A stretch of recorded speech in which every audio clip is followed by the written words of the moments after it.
Сәлем достар, мен каналыма қош келдіңіздер. Сіздермен бірге Фариза Тоқсанбаева. Бүгінгі видеода сіздерге QR-код қойып, және сол QR-код сканировать еткен кезде ссылка шығып, сол ссылкаға музыка қойып, немесе фото, немесе видео қойып үйрететін боламын. Видео ұнаса, міндетті түрде лайк басып, комментарий қалдырып, парақшама тіркеліп кетіңіздер.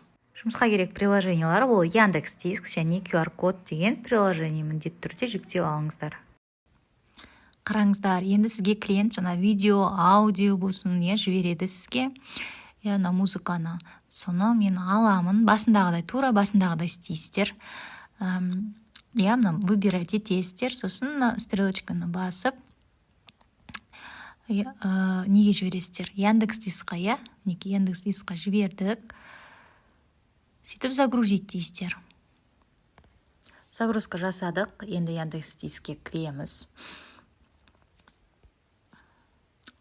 Осылай обновление жасаймыз. Сосын бағана аудиомыз, осы жерде тұрады. Загруженныйда. Нажандай штучканы басамыз. Сонымен поделиться дегенді басамыз. Сөйтемізді поделиться ссылкой дейміз. Скопировать дейміз. Шығамыз да QR-бот дегенге кіреміз. QR-бот дегенге кіреміз. Осындай ашылады сразу. Мои коды дегенге кіресіздер үшінші. Сосын нәжіде плюс создать код деп тұрады. Соны басамыз. Нәжіде неше түрлі шығады. Бізге керегі файл, фото, видео. Мына жерде бәрі инструкциясы жазылып тұр. Загрузите файл. Уже инструкциясы тұр. Мына жерге ссылка қоятын жер бар. Осы ссылкаға жаңағы ссылкамызды қоямыз. Все. Мына жерде создать деп тұр. Создайтты басамыз. QR-ымыз дайын болды. Енді поделиться кодом дегенді басамыз да, сохранить изображение деп сақтап аламыз. Разрешить. Все, готово. Енді сканировать-қа кіресіздер, жаңа тексеру үшін.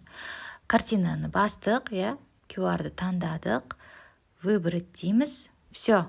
Осы выбрать дегенде осындай веб-сайтты жібереді біздің Яндекс.Дискті жібереді. Сол Яндекс.Дисктің үстінен басады клиент и аудиосы шығады. Аудиосы шықты. Или видеосы шығады. Қалай жасайсыз?